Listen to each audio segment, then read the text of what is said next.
Buenas tardes a todos. Comenzamos el módulo 2, aspectos legales y doctrina penitenciaria en el curso de formación de agentes penitenciarios.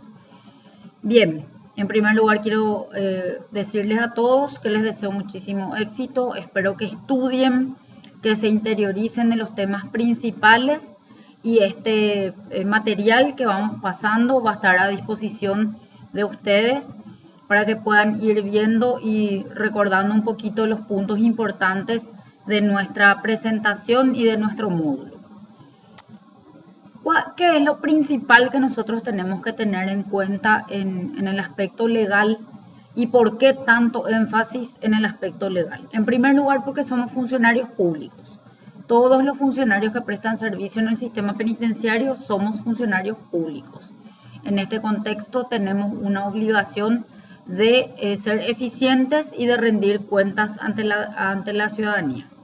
También porque estamos controlados, monitoreados e inclusive somos pasibles de sanciones por el órgano judicial. O sea, todo el proceso que nosotros ejecutamos dentro de los centros penitenciarios está controlado por el Poder Judicial a través de los jueces de ejecución y los jueces de garantía en el marco de las personas que no tienen condena. En este contexto, comenzamos algunos puntos importantes con relación a nuestro módulo. ¿Cuáles son los conceptos básicos del sistema penitenciario? Tenemos en el artículo 198 del Código de Ejecución Penal cuáles son los fines de la función del agente penitenciario y cuál es la misión de la ejecución de las condenas a penas privativas de libertad en los centros penitenciarios. ¿Por qué hacemos esta aclaración? Porque existen otras penas que no son penas privativas de libertad que son aplicadas y que no están bajo el control del sistema penitenciario. Entonces, en este esquema nosotros tenemos una obligación que también tiene rango constitucional de tener separadamente a hombres y mujeres y adolescentes y adultos. Los centros penitenciarios son de tres modalidades: cerrados, semiabiertos y abiertos. Están directamente vinculados a la gestión penitenciaria y están también vinculados a la forma o la etapa del proceso en el cual se encuentra la persona privada de libertad en el marco de la ejecución de su condena.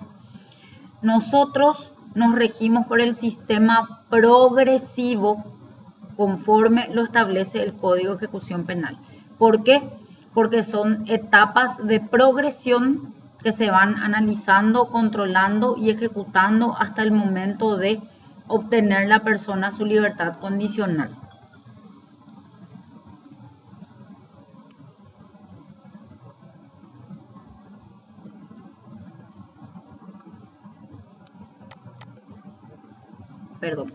Normas del sistema penitenciario que hay que tener en cuenta.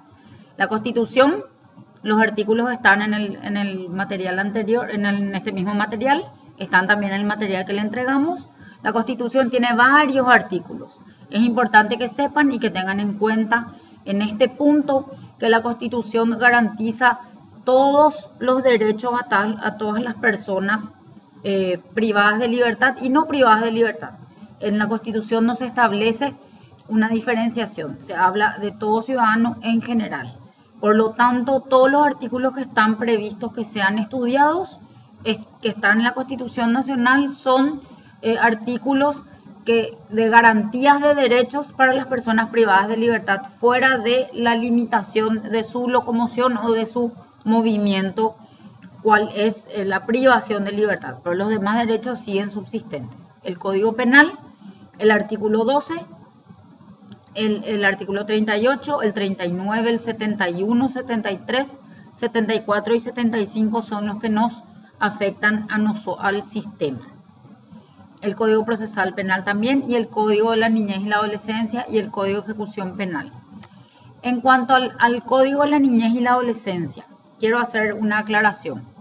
El Código de la Niñez y la Adolescencia tiene una norma, un libro entero que habla de las normas establecidas para los adolescentes en conflicto con la ley penal, que tiene un tratamiento diferenciado y que está establecido en sus principios generales, a diferencia del caso de los adultos en cuanto a la ejecución de la pena.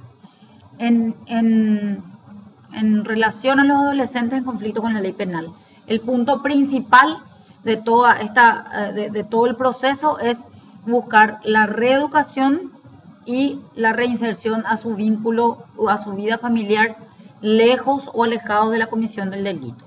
Como son personas que no tienen totalmente desarrollada su personalidad porque están en etapa de crecimiento y todavía no son considerados adultos, entonces se tiene en cuenta el interés superior y la persona en primer lugar y en segundo lugar el hecho cometido. Ustedes van a ver que ese tipo de principios están establecidos en el Código de la Niñez y la Adolescencia y no en otro código. Y supletoriamente se aplica el Código Penal y el Código Procesal Penal. Y en la etapa de la ejecución, el Código de Ejecución Penal. Cuando hablamos de supletoriamente, ¿qué decimos? Que todo lo que no está previsto en el Código de la Niñez y la Adolescencia, ahí nos vamos al Código Procesal Penal, ahí nos vamos al Código Penal y ahí nos vamos al Código después de Ejecución Penal.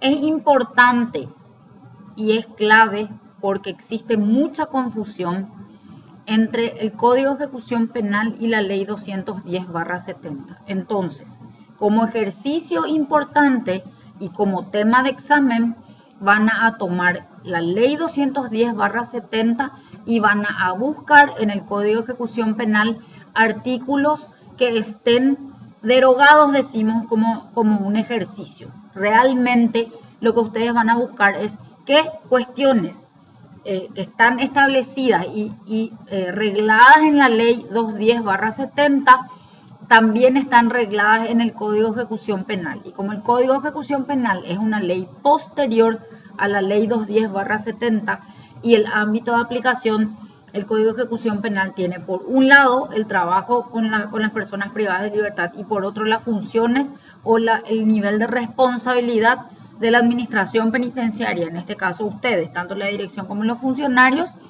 Entonces ustedes van a determinar cuáles artículos de la ley 210/70 están derogados por el Código de Ejecución Penal. Es decir, qué artículos ya no están vigentes en la ley 210 porque fueron modificados por el Código de Ejecución Penal. En esta clase no voy a entrar a hacer ese análisis profundo porque son muchos artículos, pero esto les va a llevar a ver, por ejemplo, que las visitas íntimas no pueden ser remuneradas. Es decir, el cobro que se haga de las visitas íntimas es un cobro irregular.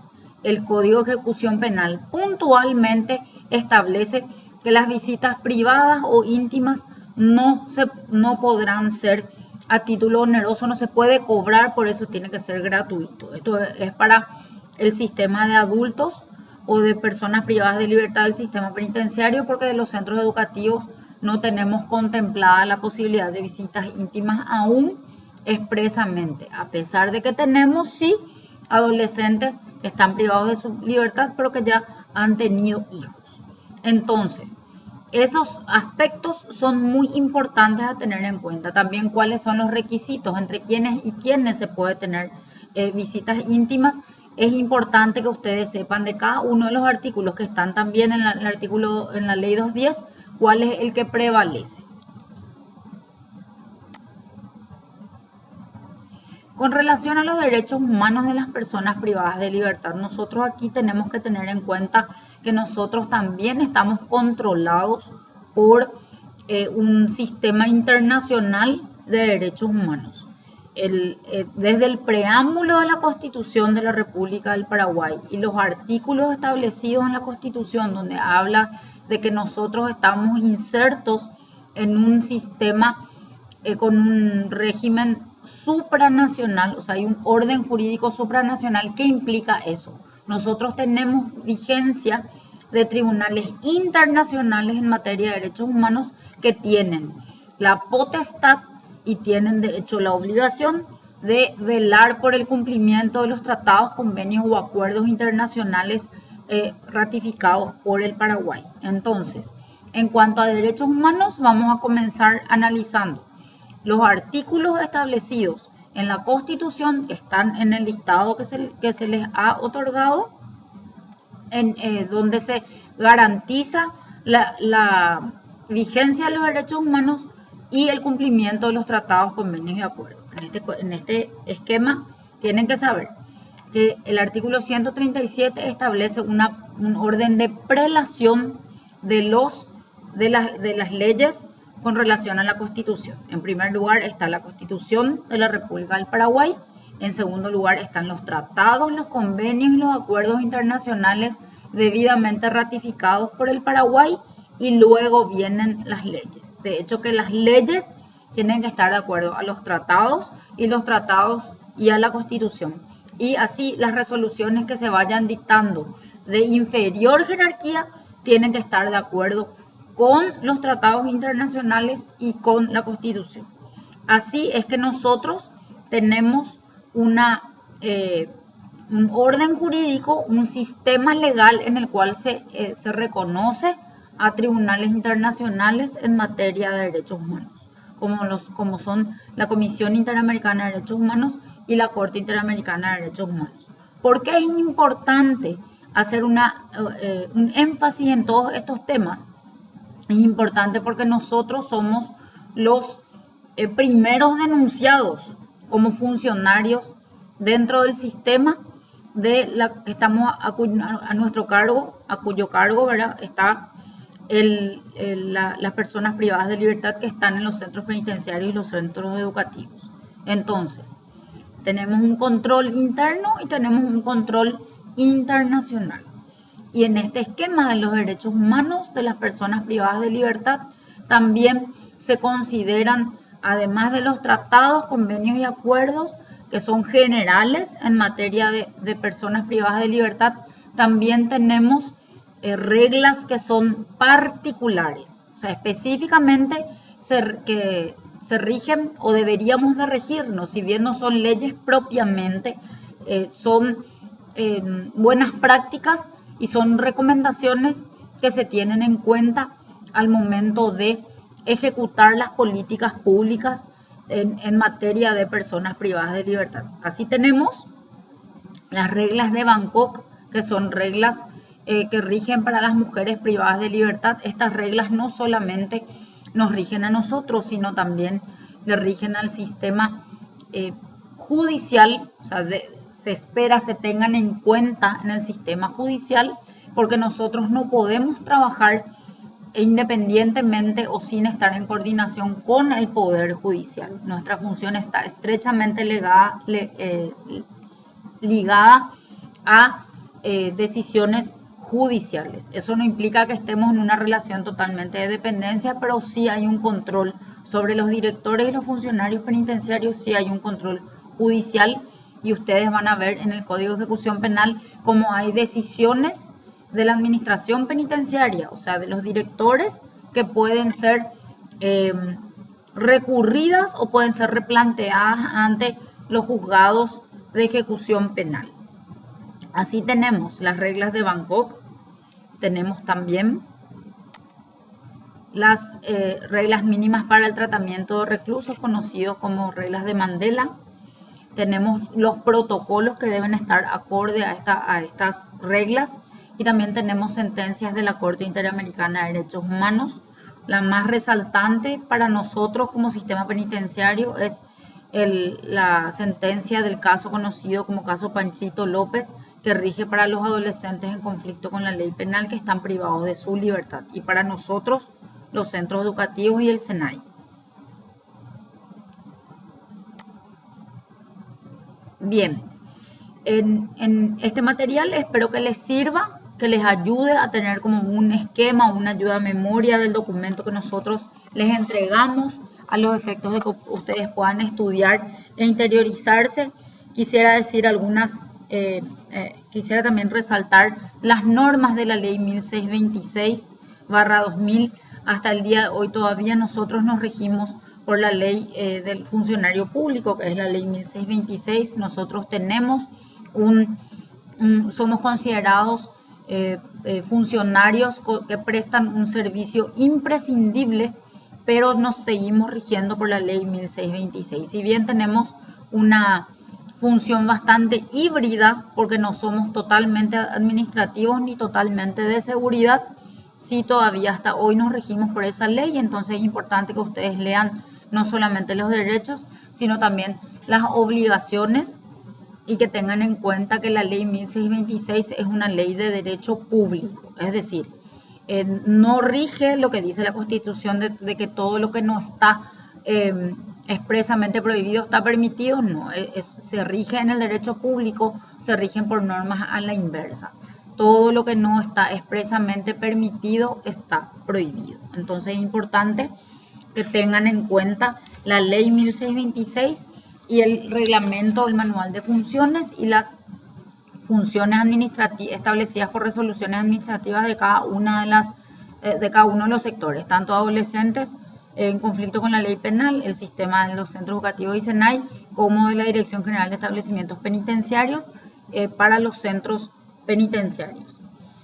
También es importante tener en cuenta los principios generales del Código de Ejecución Penal. Cuando hablamos de principios generales, señalamos que todo lo que está establecido entre los principios generales se aplica a todas las otras normas en particular que vienen más adelante dentro del proceso de ejecución penal. O sea, la igualdad, la humanidad, el respeto a otros derechos, la dignidad humana, el interés superior, la separación de condenados y procesados, eso debe regir durante todo el proceso. Sabemos que tenemos limitaciones, sabemos que no cumplimos con todo lo que la ley establece, pero es importante que ustedes sepan lo que la ley establece para que apuntemos a ese cumplimiento y mejorar la eficiencia, y sustancialmente lo que está establecido en las leyes debemos cumplir.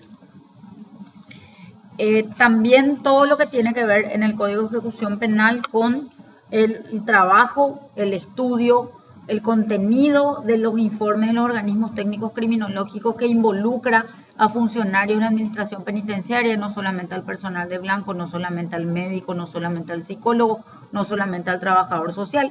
Todos estos aspectos también afectan de alguna manera al desempeño de la función en la administración penitenciaria, que no lo lleva solamente el director, sino todo el equipo de trabajo que cumple funciones en un centro penitenciario.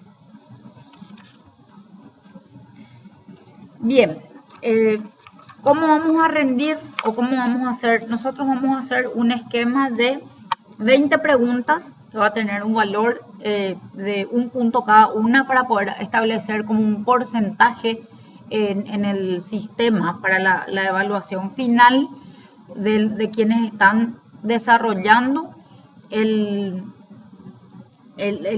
curso completo. Entonces, no es que este examen van a pasar o no van a pasar. Esta es una prueba que va a tener el mecanismo más fácil, que es de selección múltiple, para que ustedes elijan una sola de las 3 respuestas, y en algunos casos van a haber respuestas de falso o verdadero simplemente.